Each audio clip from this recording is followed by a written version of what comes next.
Si effectivement les signes encourageants que l'on voit en Italie, en Espagne, avec une stagnation, pas encore une vraie baisse, une stagnation de la courbe, peut-être une baisse des morts, se confirment, et qu'on arrive à se faire une sortie intelligente du confinement, ce qui n'est pas évident, les bourses auront eu raison, et dans ce cas-là, on peut être optimiste.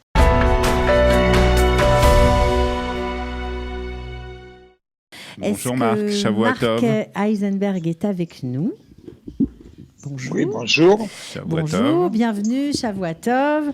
Alors Marc, ce matin on commence par les questions. Vous préférez parler d'économie? Juste avant de commencer par les questions, juste un mot. Nous avons reçu un message de Joël Mergui, le président du consistoire israélite de France, le consistoire de France et de Paris, qui est depuis 3 semaines à l'hôpital. Son épouse était rentrée avec lui et est sortie. Lui n'est pas encore sorti de l'hôpital, mais il nous a donné des bonnes nouvelles. Il est sorti d'affaires et on lui souhaite refouach les mains. Alors on peut répondre maintenant aux questions. Ok, mais c'est bien de faire le point parce que c'est vrai que les nouvelles qu'on a de France sont parfois inquiétantes. Donc, tant mieux de cette bonne nouvelle. On est très contents. Alors, les questions. Marc, un monsieur de 58 ans de Ashdod qui vit seul et ne sait pas quoi faire pour le CEDER. Il lui manque des produits. Il n'a jamais fait Pessar tout seul. Qu'est-ce qu'on peut lui conseiller? Qu'est-ce qu'on peut lui conseiller? On va essayer de l'aider avec les bénévoles de la ville. Vous avez peut-être entendu tout à l'heure, puisque c'est Ashdod, Sarah Simcha a, au nom de Canitime, lancé un appel pour qu'on puisse trouver des bénévoles supplémentaires sur Ashdod.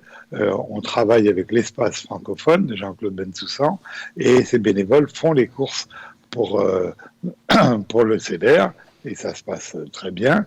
Alors, si vous êtes bénévole et que vous pouvez aider, ne serait-ce qu'une fois 2 heures, cela c'est très précieux. Donc cette personne doit s'inscrire sur notre site www.info-covid19calita.com, que nous connaissons bien, et demander à remplir un petit formulaire. C'est très simple. Avec la mairie d'Ashdod également, nous travaillons pour aider ces personnes en difficulté. Et puis, je rappelle quand même ce qui a été dit vendredi. Nous avons eu l'interview du rabbin Botchko, Shaul Botchko de Rav Yaakov, qui a expliqué pourquoi, d'après lui, il n'y avait pas de problème pour pouvoir passer le CEDER en Zoom, c'est-à-dire participer en visioconférence à des gens qui font le CEDER. Il l'a expliqué alarmiquement. Il a dit que, bien sûr, son opinion était relativement minoritaire, même si, par exemple, le président du tribunal rabbinique de Jérusalem avait pris la même décision. Il a expliqué tout ça très bien, et il a expliqué que lorsqu'il y avait des périodes de danger, on avait le droit de suivre une opinion halachique minoritaire. Donc on mettra en contact ceux qui veulent utiliser Zoom pour passer un CEDER avec des CEDER organisés, comme ça ils ne seront pas tout seuls pour le CEDER. Ok. Alors, on va vous poser une deuxième question. C'est le couple V et B de Ashdod ils ont entendu que les personnes âgées allaient toucher 500 shekels avant la fête. Ils ne sont pas sûrs d'y avoir droit car ils n'ont jamais cotisé en Israël. Est-ce que, d'après vous, c'est possible? On est en train de vérifier. La réponse n'est pas évidente. Vous savez, quand on vous donne des informations, on est confronté à 2 problèmes. D'une part, vous donnez au plus vite les informations pour que vous puissiez en bénéficier et éventuellement avoir un peu d'optimisme dans les jours qui vont venir. Mais d'un autre côté, vérifier qu'une annonce se traduit dans la réalité et concrètement est mise en place, et souvent il y a des décalages. Alors le Premier ministre a annoncé il y a 2 jours 500 shekels pour les enfants de 0 à 18 ans et jusqu'au 4e enfant compris. Et pour les personnes âgées, 62 ans pour les dames, 67 ans pour les messieurs, mais ceux qui n'ont pas cotisé au Bitur Leumi, c'est plus compliqué.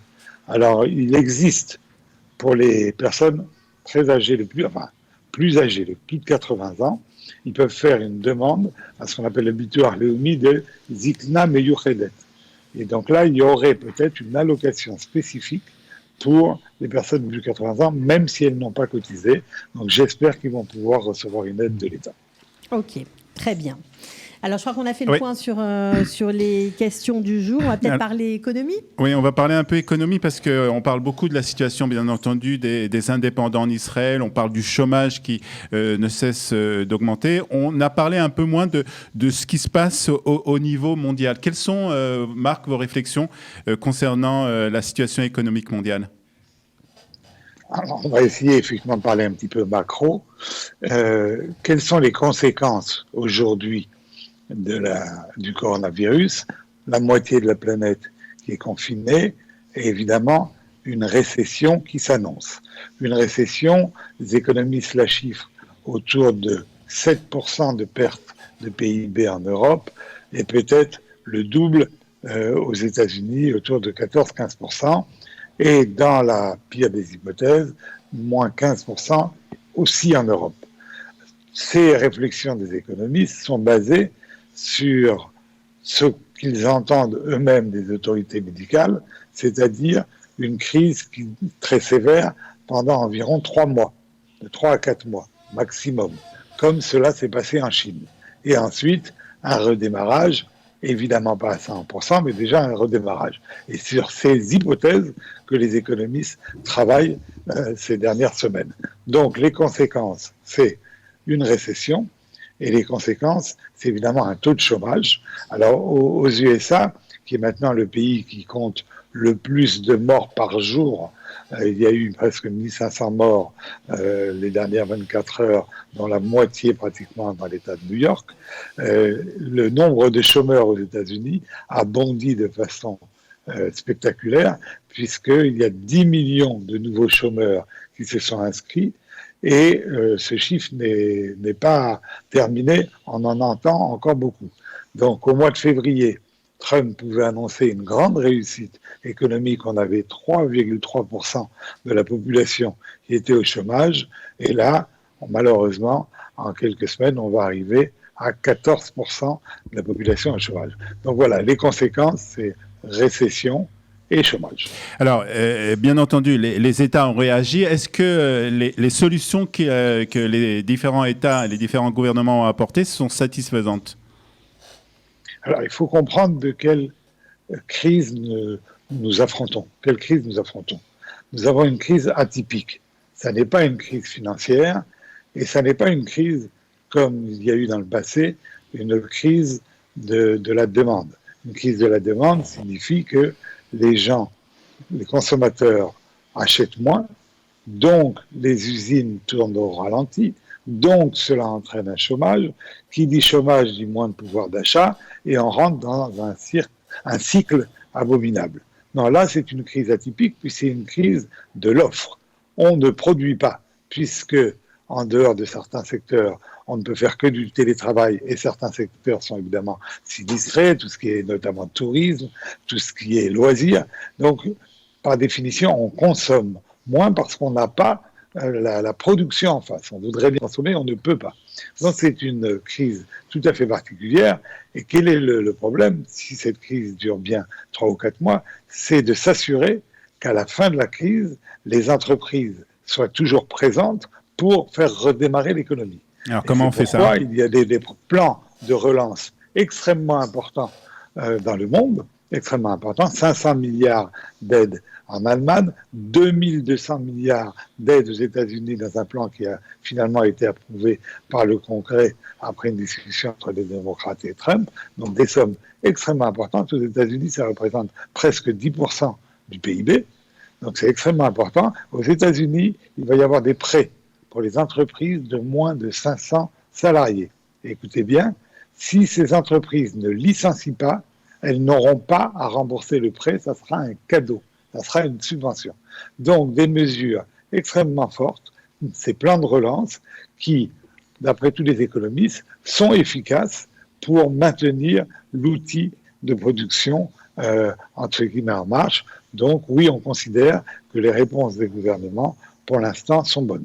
Alors, ces gouvernements vont injecter de l'argent, ce qui va, bien entendu, créer une dette beaucoup plus importante. Est-ce qu'on ne se dirige pas vers une dette globale ou, pour certains pays, en tout cas, trop importante?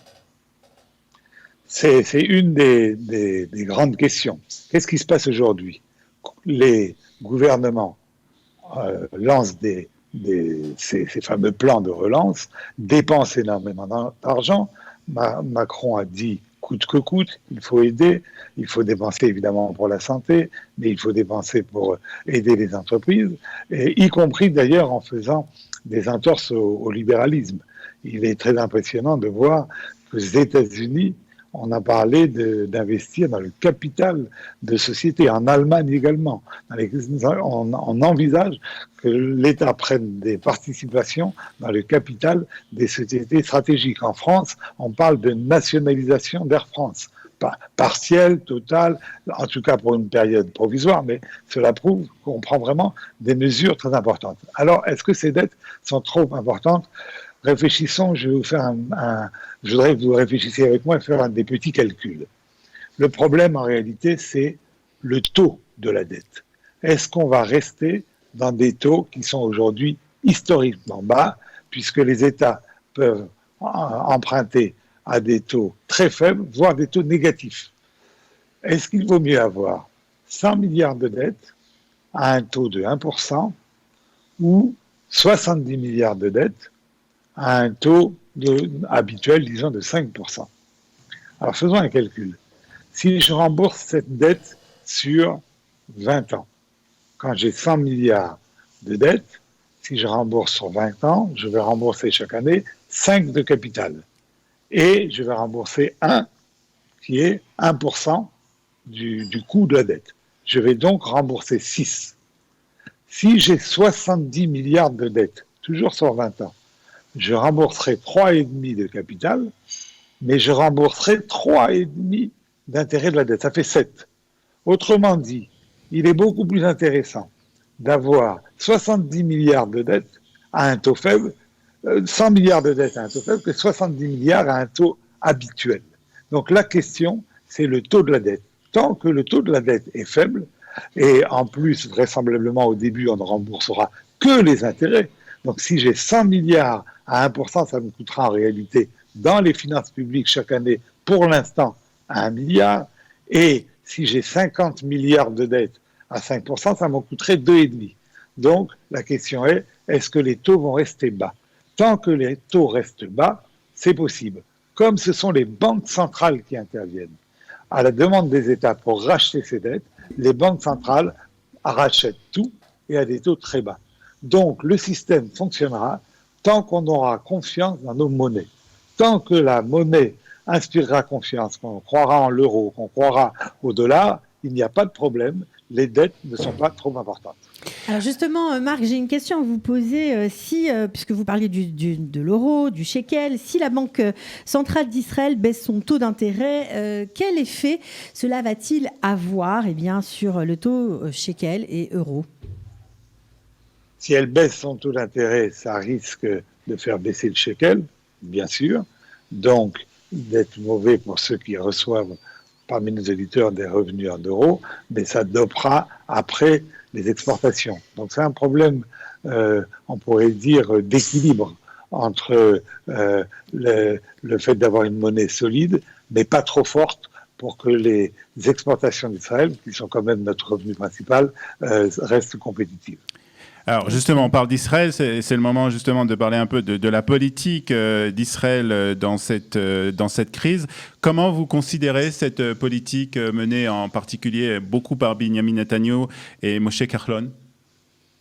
Alors, d'une part, il y a un décalage assez grand entre les annonces qui sont faites et la mise en place de mesures concrètes qui intéressent soit les entreprises, soit les particuliers, et malheureusement sans doute dû à l'absence de gouvernement. Ça fait quand même maintenant 10 jours que Gantz a annoncé qu'il acceptait le gouvernement d'urgence nationale, et malheureusement il n'est toujours pas mis en place, et il ne sera pas mis en place avant la fin de Pessah. C'est dommageable. D'autre part, Benjamin Netanyahu a annoncé un plan pour aider les entreprises et les particuliers de 80 milliards de shekels. Ça peut paraître beaucoup, mais j'ai fait un petit calcul. Si on rapporte ce plan par habitant, par rapport à ce qui est fait, par exemple en Allemagne, par exemple aux États-Unis, c'est peut-être 3 fois moins. si on le rapporte au PIB, ce qui est sans doute un indicatif économique plus fiable, le plan devrait, au moins, pour être comparable à celui qui est fait dans ces pays, passer à 120 milliards, c'est-à-dire 50% de plus. Et si on tient compte en Israël, la couverture sociale est beaucoup plus faible que dans les pays européens, ça serait peut-être même 150 milliards qui seraient nécessaires. Autrement dit, 80 milliards, c'est un bel effort, mais sûrement insuffisant. Il faudrait augmenter ce plan de moitié pour que Israël puisse avoir les mêmes conditions de redémarrage de l'économie et par la consommation des ménages et par des entreprises qui seraient encore en état de fonctionner à la fin de la crise. Est-ce que, Marc, vous pensez que l'économie mondiale sera différente après la crise du coronavirus? Je pense que c'est une question très intéressante. Je ne voudrais pas déflorer le sujet à une réponse lapidaire de 30 secondes. Les plus grands économistes et les plus grands philosophes réfléchissent là-dessus. Donc je vous propose éventuellement qu'on y réfléchisse ensemble au cours d'une de mes prochaines interventions. Est-ce que, il y aura des changements. Pour terminer, il y aura des changements. Ouais. Il y aura des changements, mais il y a eu des crises où on nous promettait des grands changements. Il y en a eu peu après. Donc, quels seront les changements? On pourra y réfléchir ensemble. Pour terminer, est-ce que vous êtes optimiste ou pessimiste? Au niveau économique, un des indicateurs, c'est la bourse. Si on regarde la bourse depuis le début de la crise, le CAC 40, par exemple en France, l'indice boursier des actions françaises, a baissé de 30%. L'Eurostock, les indices des actions européennes, a baissé de 29%, à peu près la même chose. Aux États-Unis, le Dow Jones industriel a baissé de 29%. Si on regarde un peu plus en détail, en fait, ils ont baissé de plus. Ils ont baissé de 40%. Et il y a eu un rebond de l'ordre de 20% pour aboutir à cette baisse d'environ 30%, qui n'est pas énorme aujourd'hui, compte tenu de l'ampleur de la crise. Donc, les marchés boursiers, jusqu'à présent, ont été optimistes. Moi, je crains qu'il y ait une deuxième chute des marchés boursiers. Ça, l'avenir nous le dira. Tout dépend de la longueur du confinement, de la longueur de la crise. Si, effectivement, les signes encourageants que l'on voit en Italie, en Espagne, avec une stagnation, pas encore une vraie baisse, une stagnation de la courbe, peut-être une baisse des morts. En France, quelques petits indicateurs montrant que peut-être on est arrivé presque au pic de l'épidémie se confirment, et qu'on arrive à se faire une sortie intelligente du confinement, ce qui n'est pas évident. Les bourses auront eu raison, et dans ce cas-là, on peut être optimiste. Mais il est un petit peu tôt pour se prononcer. Très bien, merci beaucoup Marc pour ces réflexions très, très intéressantes sur l'économie mondiale à l'ombre du coronavirus. Retrouvez du dimanche au vendredi notre live quotidien spécial coronavirus. 3 heures de direct ininterrompu de 8h à 11h. Pour tout savoir sur l'actualité du virus en Israël, mené par Daniel Haïk, Olivier Granillic et Cathy Choucroun. Le live Studio Qualitas, c'est tous les jours en direct, puis en replay sur Facebook, YouTube ou sur notre application et sur le site studioqualita.com.